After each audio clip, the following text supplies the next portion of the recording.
بسم اللہ الرحمن الرحیم۔ السلام علیکم، ہمارے چینل پر خوش آمدید۔ اولاد کے لیے ماں باپ دونوں کا پیار بہت ضروری ہوتا ہے، لیکن باپ سے 3 حصے بڑھ کر ماں کے پیار، اس کی شفقت اور محبت کی اولاد کو ضرورت ہوتی ہے۔ ماں اپنے بچے کی نفسیات سے بخوبی واقف ہوتی ہے، اور خاص طور پر معاملہ جب بیٹی کا ہو تو بیٹی اپنے باپ سے وہ سب نہیں کہہ سکتی جو وہ اپنی ماں سے کر سکتی ہے۔ کچھ فیصلے اولاد کی بہتری کے لیے کیے جاتے ہیں تاکہ ہماری اولاد کسی ایک رشتے کی محرومی میں ہی زندگی بسر نہ کر دے اور اس محرومی کے نتیجے میں احساس کمتری کا شکار نہ ہو جائے، لیکن بعض اوقات ایسے فیصلے ہی نہیں انہیں احساس بنا دیتے ہیں۔ میں نے بھی اپنی بیٹی کے لیے مجبوری میں ایک فیصلہ کیا جس کا خمیازہ میری بیٹی کو بھگتنا پڑا۔ اس وقت میں سامنے ہی صحن میں بیٹھا ہوا تھا اور بچے کھیل رہے تھے، کبھی پکڑم پکڑائی اور کبھی چھپن چھپائی، بھاگ دوڑ اور شور شرابہ کر کے گھر کی رونق بحال کیے ہوئے تھے۔ بچوں کو ہنسنا کھیلتا دیکھ کر میں بھی خوشی محسوس کر رہا تھا۔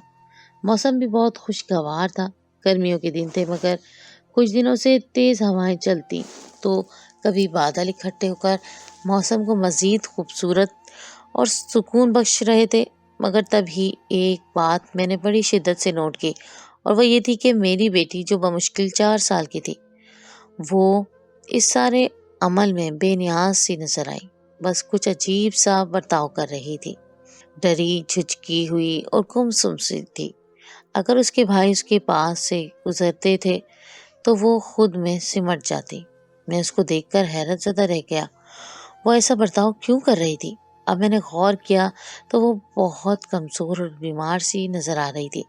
میں پریشان ہو گیا تھا، اس کے بال بھی بکھرے ہوئے لگ رہے تھے، کپڑے بھی گرد سے اٹے ہوئے تھے، اس کے بازو پر چوٹ کا نشان لگا تھا۔ میں نے جب چوٹ دیکھنے لگا تو سلمیٰ نے کہا کہ کل کھیلتے کھیلتے گر گئی تھی، اسے اتنا سمجھاتی ہوں خیال سے کھیلا کرے، مگر یہ میری بات سنتی ہی نہیں اور بے دھیانی سے میں ہی چوٹ لگوا لیتی ہے۔ میں دل ہی دل میں سلمیٰ کا مشکور ہوا، مگر پھر تبھی اچانک بوندا باندی شروع ہو گئی اور دیکھتے ہی دیکھتے بوندا باندی نے موسلادھار بارش کا روپ دھار لیا، اور میں اس بات کو فراموش کر بیٹھا کہ میری بیٹی اتنی ڈری سہمی ہوئی کیوں تھی، کیا وجہ تھی کہ وہ اپنے بھائیوں کو دیکھتے ہی جھنجھلا کر خود میں سن جاتی تھی۔ اصل بات کیا تھی جو میری بیٹی کی یہ حالت ہو گئی ہے؟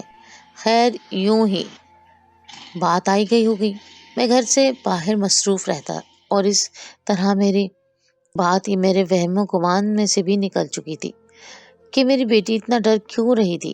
دراصل میری دوسری شادی تھی، میری پہلی بیوی جو مجھے بے حد عزیز تھی، وہ بہت ہی کمزور سی تھی اور اس کا جگر خون نہ بناتا تھا۔ اس مسئلے کے باعث جب ہمارے گھر میں نئے مہمان کی آمد ہوئی تو ایک طرف مجھے بے تحاشا خوشی ہوئی، مگر دوسری طرف میری بیوی کی صحت کا فکر لاحق ہو گئی تھی۔ 9 ماہ کا سارا دورانیہ تو خیر سے گزر گیا، دوائیں اور احتیاط جاری رکھے ہوئے تھے، مگر پیدائش کے وقت اس کی طبیعت اس قدر بگڑ گئی کہ لاکھ کوشش کے باوجود اس کی طبیعت بحال نہ ہو سکی، اور 10 گھنٹے کے مسلسل اذیت سہ کر بالآخر وہ اللہ کو پیاری ہو گئی، اور میں اپنی بیٹی کے ساتھ اس دنیا میں اکیلا رہ گیا۔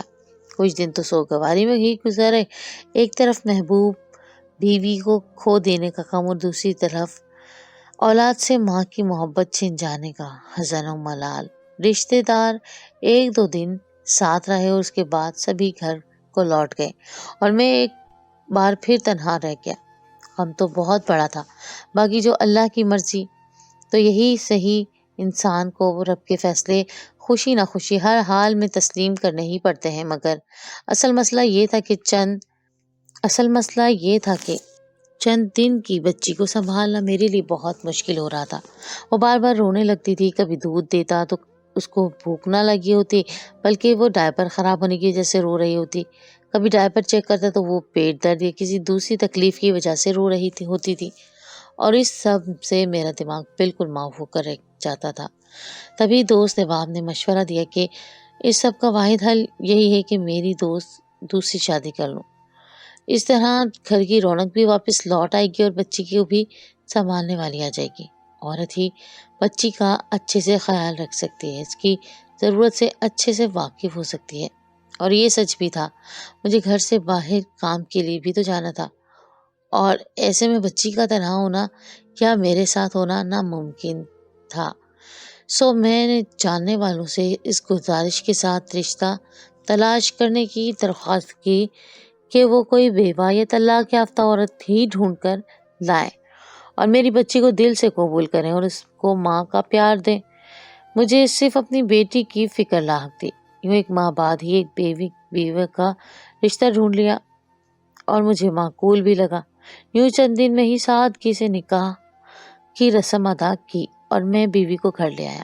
اس کے اوپر تلے کے 6 بیٹے تھے، 2 ایک ہی دن کی پیداوار تھے اور باقی 2 بھی ایک ہی دن کی پیداوار، اور باقی 2 اس کے بعد ایک سال کے وقفے سے تھے۔ شادی کے بعد وہ اپنے تمام بیٹوں کے ساتھ میرے گھر رخصت ہو کر آئی۔ مجھے اس سب پر اعتراض نہ تھا، مجھے بس یہ خوشی تھی کہ میری بیٹی کو ماں اور ماں کا پیار دونوں مل گئے تھے، اور مجھے کیا چاہیے تھا۔ خیر، اس طرح میری بیٹی کو ماں کی محبت مل گئی تھی۔ یوں 4 سال گزر چکے تھے۔ اب میں یہ بات محسوس کر کے دوبارہ فراموش کر چکا تھا، مگر پھر ایک دن میں وقت سے پہلے گھر پہنچا تو میری بیٹی بری طرح رو رہی تھی، اور یہ دیکھ کر تو میرے پیروں تلے سے زمین نکل گئی کہ وہ 6 کے 6 لڑکے جو اس کے بھائیوں کی حیثیت سے میرے گھر میں رہ رہے تھے، وہ سب میری پھول سی بچی کے ساتھ۔ میرا نام جہاں زیب ہے، میں کراچی کے ایک متوسط سے علاقے کا رہنے والا ہوں۔ میرے گھر کا ماحول کافی پرسکون اور پر اطمینان تھا۔ ہم 3 بہن بھائی تھے۔ ایک بھائی بچپن میں ہی ہیضے کا شکار ہو کر داغ مفارقت دے گیا تھا۔ اب ماں باپ کی ساری توجہ ہم دونوں پر ہی رہتی تھی، اور اسی وجہ سے ہم دونوں کی تعلیم اور تربیت میں کوئی کمی نہ رہی تھی، اور ہم دونوں بہن بھائی ہر لحاظ سے سب سے آگے، الگ اور سب سے باادب اور تربیت یافتہ دکھتے تھے۔ ہر شخص کی زبان پر ایک ہی بات ہوتی کہ مریم اور جہاں زیب کی تربیت پر ریاض اور صفیہ نے خوب محنت کی ہے۔ ان کا رہن سہن، ادب و آداب ہر طرح سے مثالی ہے۔ خیر، اسی طرح ہنستے کھیلتے ہم نے جوانی کی دہلیز پر قدم رکھا، اور جو کچھ ہی عرصے بعد بہن کی بات طے ہو گئی، اس نے بھی یہ کیا تھا اور مزید بھی پڑھائی کرنا چاہتی تھی، مگر ماں بابا کا ماننا تھا کہ لڑکیوں کا اگر مناسب رشتہ مل جائے تو انہیں بیانے میں دیری نہیں کرنی چاہیے۔ اس طرح لڑکیوں میں معاشرتی برائیاں بھی نہیں جنم لیتی اور بچیاں اپنے گھروں میں ڈھل جاتی ہیں۔ اس کی لاکھ کوشش کے باوجود اس کی شادی 3 ماہ بعد ہی ہونا قرار پائی۔ اس نے سخت انکار کیا، ضد کی، روتی رہی کہ ابھی شادی نہیں کرے گی، اور میں بھی اس شادی کے حق میں نہ تھا، مگر بڑے جب کوئی فیصلہ کر لیں تو کہاں کسی بچے کی رائے لی جاتی ہے۔ بہن کی شادی کا حتمی فیصلہ سنا دیا گیا۔ شادی پر خوب ہلڑ بازی کی گئی۔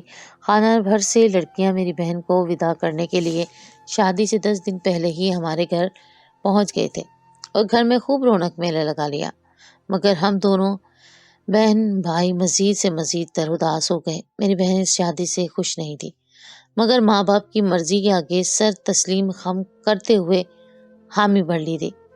میری بہن چند دن کے بعد پیا دیش سدھار گئی اور چند ماہ کے بعد ہی اس کے شوہر کو کمپنی کی طرف سے دبئی بھجوا دیا گیا، اور یوں میری بہن بھی دبئی میں مقیم ہو گئی، اور پھر 2 سے 3 سال کے بعد ہی پاکستان ملنے کے لیے چکر لگاتی، اور پھر 5 سال بعد جب میری تعلیم مکمل ہو گئی اور اچھی نوکری لگنے کے بعد اب میری بھی شادی ہو گئی اور میرا بھی گھر بس گیا۔ میری شادی میرے اکلوتے خالو کی بیٹی کے ساتھ بہت دھوم دھام سے ہوئی تھی۔ پورے گھر کو کسی دلہن کی مانند سجایا گیا اور ہر فنکشن پہلے گزر چکے فنکشن سے زیادہ پر رونق اور جاندار ہوتا تھا، اور پھر خدا خدا کر کے میری بیوی دلہن کے روپ میں میرے گھر کی رونق بنی۔ وہ بے حد حسین اور صحیح معنوں میں کسی کمسن کلی کی مانند نازک سی تھی، اور میں اس کو پا کر بے حد خوش تھا۔ شاہنزہ بہت ہی سادہ لو اور نیک بیوی ثابت ہوئی، اور میرے والدین کے ساتھ بھی بہت اچھا سلوک کرتی، ان کو بہت عزت دیتی۔ ابھی تک تو سب کچھ بہت اچھا چل رہا تھا۔ سارے گھر کا نظام میری بیوی شاہنزہ نے ہی نہایت خوش اسلوبی سے سنبھال رکھا تھا، اور کبھی گھر کے کسی فرد کو شکایت کا موقع نہ دیا۔ اور پھر ماں بابا نے میری بہن سے ملنے دبئی جانے کی تیاری باندھ لی اور کچھ عرصہ وہیں پر مقیم ہونے کی ٹھان لی، مگر میرا دل بجائے خوش ہونے کے بے طرح اداس ہو گیا۔ ماں بابا سب خاندان والوں اور دوست احباب سے ملنے ملانے گئے۔ گھر پر جانے سے ٹھیک 2 روز پہلے ایک بہت بڑی دعوت کا انتظام کیا اور پھر سفر کے لیے روانہ ہو گئے۔ بہن اکثر ناراض رہتی کہ کوئی آنا جانا نہیں ہوتا، وہاں کبھی کوئی ان سے ملنے نہیں گیا۔ اب جبکہ اس کی نند کی شادی تھی تو ماں بابا نے جانے کی حامی بھر لی۔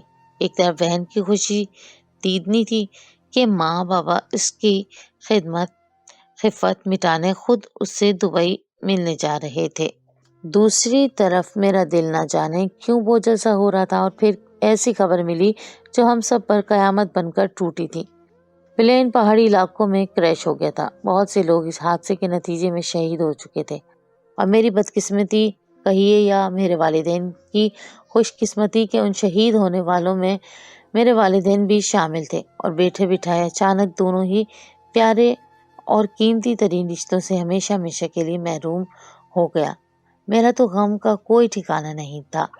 مجھے اس اچانک افتاد سے شدید قسم کا دھچکا لگا تھا۔ کئی دن تک تو میں یہ سب قبول ہی نہ کر پایا تھا۔ صبر تو تب آتا جب آپ اپنے غم کو قبول کرنے کی کوشش کریں۔ میرا دل کرتا تھا اور آنکھیں بے تحاشا برستی رہتی تھی۔ خبر ملتے ہی میری چھوٹی بہن پاکستان پہنچ گئی اور مجھے دیکھتے ہی بھاگ کر میرے سینے سے لگی اور دھاڑے مار مار کر رونے لگی۔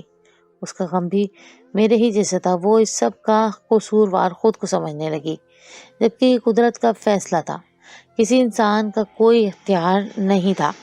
ہم ایک دوسرے کو سنبھالتے اور اپنے غم کی شدت بھی ایک دوسرے سے بیان کرتے تھے، مگر ہر غم کا بہتر سے بہترین مرہم وقت ہوتا ہے، اور وقت کی دھول نے ہمارے زخم بھی دھیرے دھیرے بھرنا شروع کر دیے تھے۔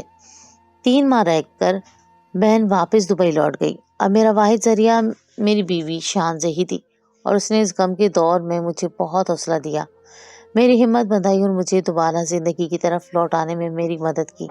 اس طرح دوبارہ میں صبر میں آ گیا اور پھر سے زندگی کے معمولات کی طرف بڑھا۔ مجھے اس صدمے سے باہر آئے 3 سال گزر چکے تھے۔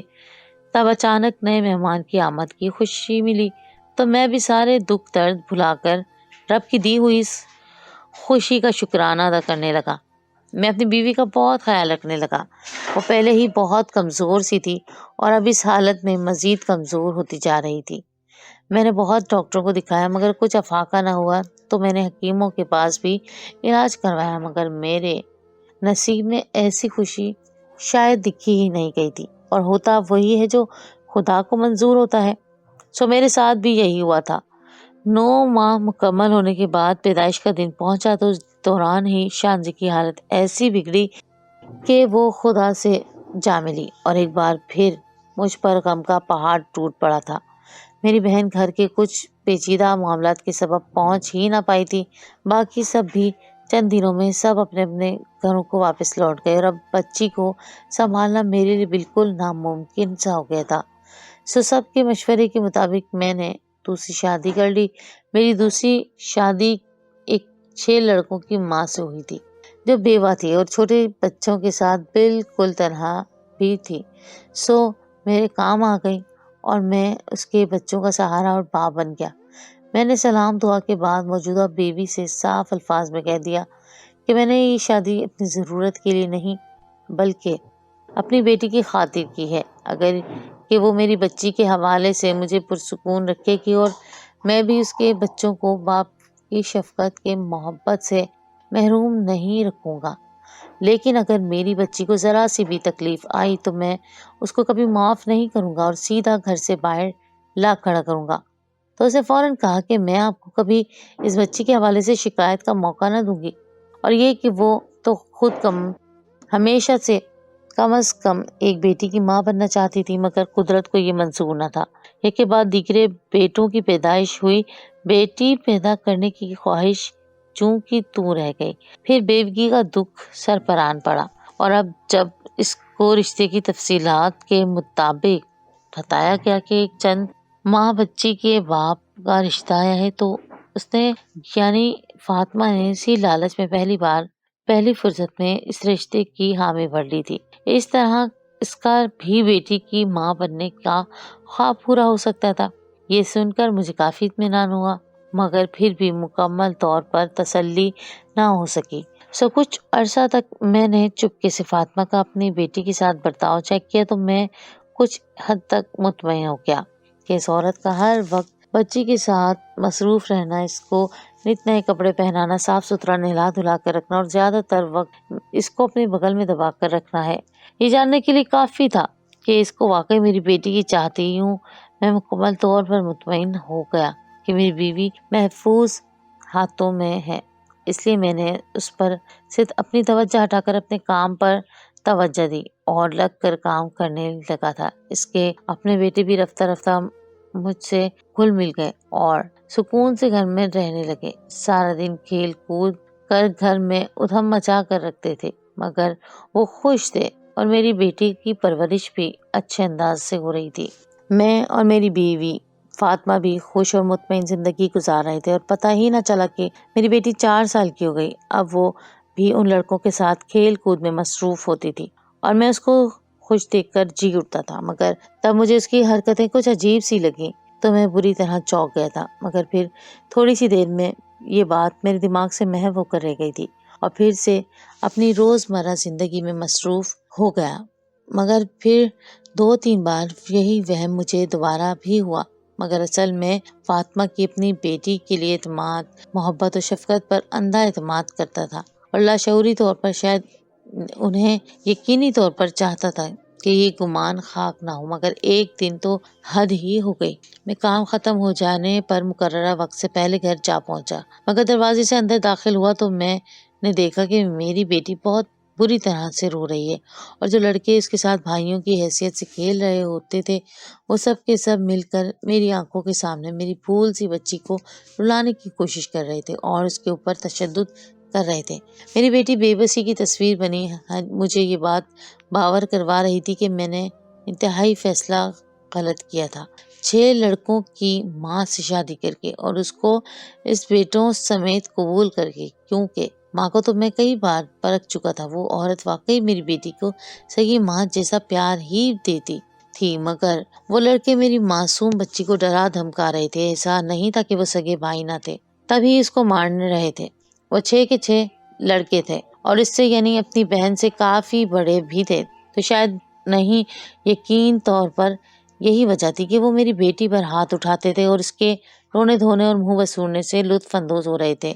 میں نے جلدی سے فاطمہ کو تلاش کیا تو وہ کپڑے دھو کر چھت کی طرف سکھانے کی غرض سے مصروف عمل تھی اور نیچے کیا ہو رہا ہے اس سب سے بے خبر تھی، یعنی وہ صرف بے فکری سے بچوں کو کھیلتا ہوا چھوڑ کر خود کام کاج کے لیے اطمینان سے کپڑے سکھانے میں مصروف تھی، اور یقیناً وہ روز ایسے ہی بچوں کو بے فکر سے چھوڑ دیا کرتی تھی اور یہ شریر لڑکے صرف اور صرف اپنے مزے اور مستی کے لیے میری بیٹی کو اذیت دیتے رہتے تھے۔ میں سر پکڑ کر بیٹھ گیا کہ جانے کب سے میری بچی میرے غلط فیصلے کی بھینٹ چڑھ کر یوں اکیلے ہی خوار ہو رہی تھی اور میں یہ بات جانتا تک نہ تھا، حالانکہ اب سے کافی دن پہلے ہی یہ بات نوٹ کر چکا تھا، مگر پھر اپنی مصروفیات کے باعث اس بات کو بھول کر ہی رہ گیا تھا۔